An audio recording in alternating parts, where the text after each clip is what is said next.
युगों युगों पहले की बात है, द्वापर युग के पहले की बात है। देवताओं और राक्षसों में युद्ध बहुत होता था और देवताओं ने आखिर में आदि शक्ति की शरण में गई तो आदि शक्ति की स्वरूपा लक्ष्मी माता ने देवताओं को संरक्षण प्रदान कराने का वादा कर दिया। अपने 8 स्वरूपों के साथ लक्ष्मी माता देवताओं को संरक्षण प्रदान करने लगी। अब राक्षस बहुत परेशान हो गए और जब वो बहुत परेशान हो गए तो वो सारे के सारे पाताल लोक में जाकर के छुप गए। यहाँ पर देवताओं को मजा आने लगा, पूरी तरीके से सुरक्षित है, किसी प्रकार की चिंता नहीं। माँ आदिशक्ति विश्व प्रिया यानी कि माता लक्ष्मी हमारा संरक्षण कर रही 8 रूपों में। धीरे धीरे उनमें अहंकार आने लगा, वो मद में चूर होने लगे। एक बार इन देवता अपने हाथी ऐरावत पर बैठे हुए स्वर्ग के रास्ते से जा रहे थे और दुर्वासा ऋषि स्वर्ग पर जा रहे थे। इंद्र को देख करके थोड़ा हर्ष हुआ दुर्वासा ऋषि को। इंद्र ने प्रणाम भी किया दुर्वासा ऋषि को। तो आशीर्वाद के रूप में दुर्वासा ऋषि ने अपना एक माला उतारा और इंद्र की ओर फेंका आशीर्वाद के रूप में।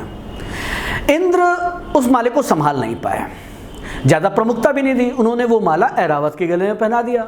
ऐरावत को कुछ भार लगा तो उसने यूँ सर घुमाया, माला नीचे गिर गई। फिर ऐरावत का ही पैर पड़ गया और माला चूर चूर हो गई।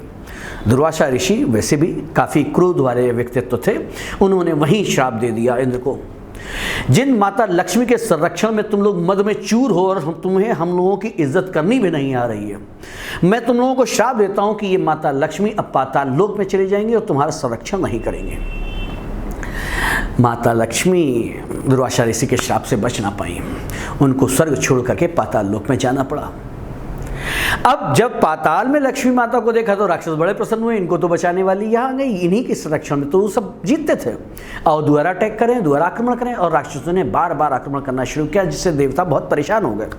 फिर एक दिन इंद्र देवता अगस्त ऋषि को लेकर के ब्रह्मा जी के पास पहुँचे और ब्रह्मा जी से कहा कि भाई कोई तरीका बताइए, माता लक्ष्मी को वापस दोबारा बुलाइए, हम लोगों का संरक्षण बहुत आवश्यक है। तो ब्रह्मा जी ने ये सलाह दी कि पाताल लोक में है, समुद्र मंथन कीजिए। यदि आप समुद्र मंथन करेंगे तो पाताल लोक की सारी चीज़ें धीरे धीरे करके निकलेंगी और माता लक्ष्मी को भी निकलना पड़ेगा और फिर वो आपका संरक्षण कर देंगे। समुद्र मंथन कैसे की हुआ, देवताओं ने राक्षसों से क्या कहा, किस तरीके से हुआ, बड़ी रोचक कथा है, कभी फिर वीडियो बना के बताएंगे। लेकिन फिलहाल यहाँ ये आवश्यक क्या है, आवश्यक ये कि हजारों वर्ष तक जब समुद्र मंथन हुआ तो बहुत सारी वस्तुएं निकली, उसमें से माता लक्ष्मी का दोबारा प्रकाट्य हुआ है हमारे लोक में। कार्तिक मास की अमावस्या थी जिस दिन लक्ष्मी जी दोबारा आई हैं। तो एक तरीके से कई जगह ये भी कह दिया जाता है कि जन्म इस दिन हुआ जब नहीं दोबारा प्राकट्य हुआ। इसके इस दौरान वो कहाँ पे थी, वो पाताल लोक में थी। इसलिए भगवान राम के अयोध्या आने से बहुत पहले से लक्ष्मी स्वरूपा की पूजा दिवाली कार्तिक मास की अमावस्या को होती रही है। ये घटना तो बहुत बाद में हुई है कि राम भगवान रावण को मार के अयोध्या आए थे। लक्ष्मी जी की पूजा पहले से होती आ रही है, पहली ये। अब दूसरी बात, गणेश जी की पूजा क्यों करते हैं? लक्ष्मी जी ऐश्वर्य की प्रतीक हैं, समृद्धि की प्रतीक हैं, लेकिन जल से उत्पत्ति हुई उनकी, समुद्र मंथन में निकली हैं। जल कहीं भी बह जाता है, वैसे लक्ष्मी जी भी चंचला हैं, आती हैं चली जाती हैं, आती हैं चली जाती हैं। तो बुद्धि के देवता गणेश जी के साथ में पूजा की जाती है। बुद्धि इतनी दीजिए भगवान गणेश कि हम इस लक्ष्मी माता को सहेज के संभाल के अपने पास रख सकें।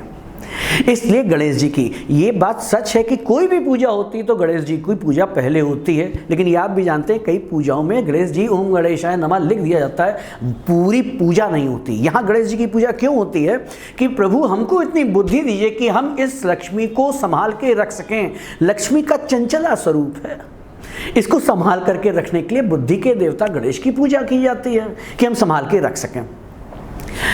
अब और समझिए, एक बार की घटना है, लक्ष्मी जी को थोड़ा सा वो हो गया अभिमान, सारी दुनिया मुझे पूछती, सब मुझे चाहते हैं, सारी दुनिया सच में लक्ष्मी को चाहती है। तो उन्हें अभिमान हो गया, भगवान विष्णु को एहसास हो गया कि हाँ इनके ऊपर अहंकार आ रहा है। तो उन्होंने ऐसे ही किसी दिन कह दिया, तुम्हें अभिमान बहुत है लेकिन तुम अपूर्ण हो। लक्ष्मी ने कहा अपूर्ण कैसे, सारी दुनिया मेरी पूजा करती है। नहीं, तुम अपूर्ण हो क्योंकि तुमने अभी तक किसी शिशु को जन्म नहीं दिया है, तुम माँ नहीं बनी हो। एक स्त्री तब तक परिपूर्ण नहीं होती जब तक वो माँ नहीं बन जाती। बड़ा दुख हुआ लक्ष्मी जी को। अपनी सखी माता पार्वती के पास पहुंची, उन्होंने बताया कि देखिए श्री हरि क्या बोल रहे हैं। तो पार्वती जी से उन्होंने रिक्वेस्ट कहा कि तुम्हारे 2 बेटे हैं, एक हमें दे दो तो मैं भी माँ बन जाऊंगी।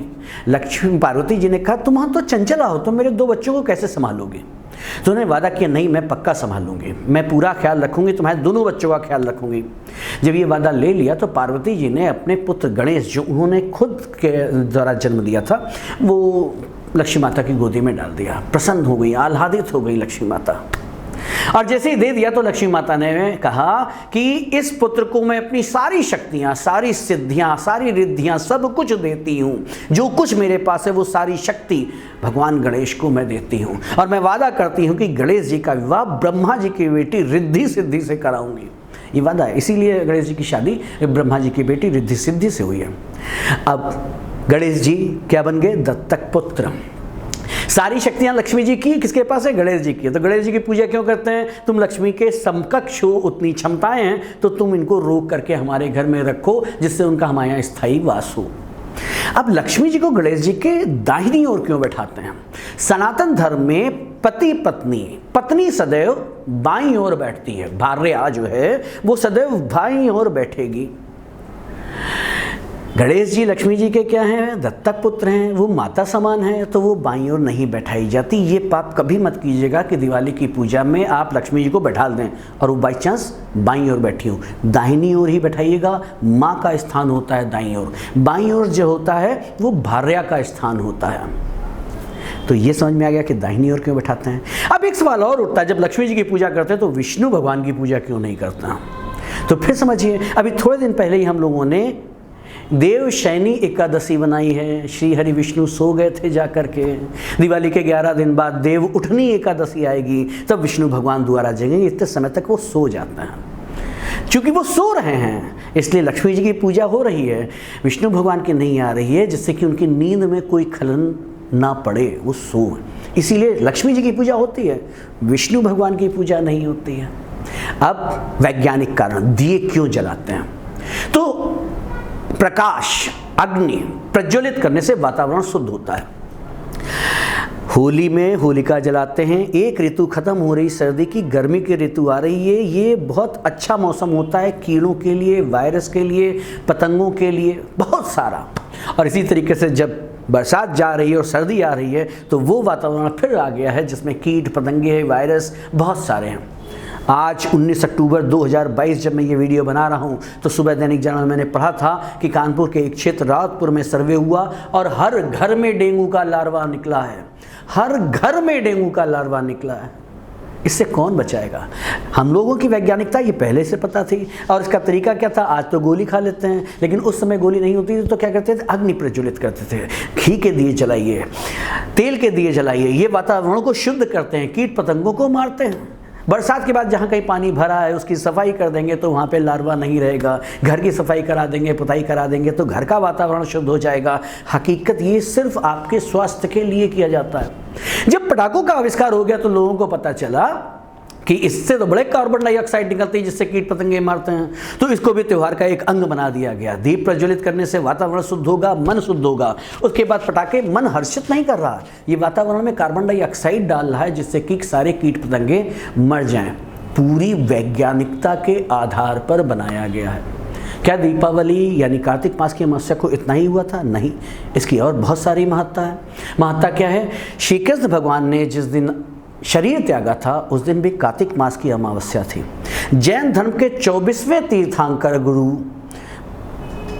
महावीर जैन, उन्होंने भी शरीर त्याग करके मोक्ष की प्राप्ति कार्तिक मास की अमावस्या को ही की थी। सिखों के भी एक गुरु हैं, उन्होंने भी अपने शरीर को त्यागा कार्तिक मास की अमावस्या को है। तो कार्तिक मास की अमावस्या बहुत बड़ा त्यौहार है, लेकिन पैकेज बड़ा हो गया।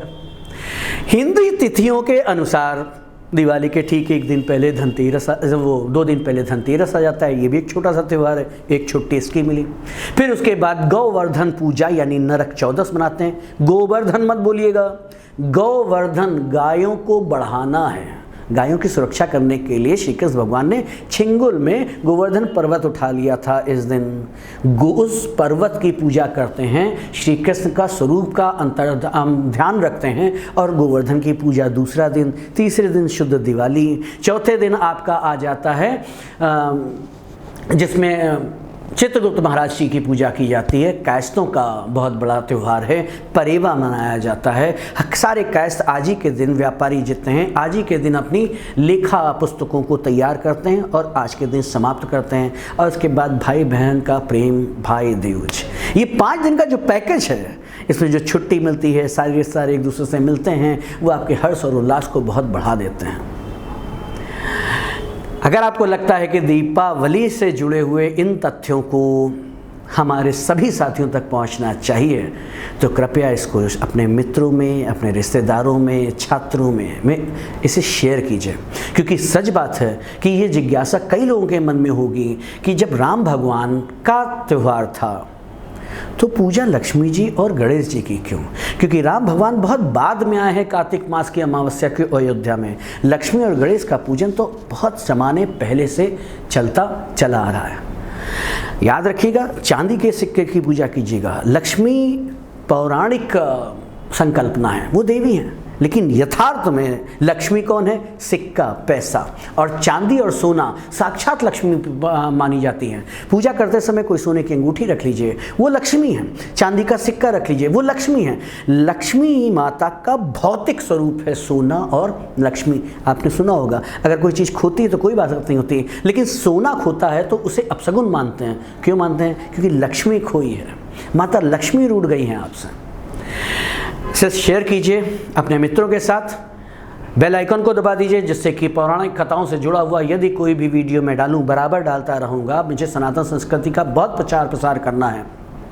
आप इस सबको इसके बारे में जानकारी होनी चाहिए। बेल आइकन दबा दीजिए, नया वीडियो आपके पास पहुंच जाएगा। वीडियो में अंत तक बनने के लिए बहुत बहुत धन्यवाद। जय सनातन धर्म।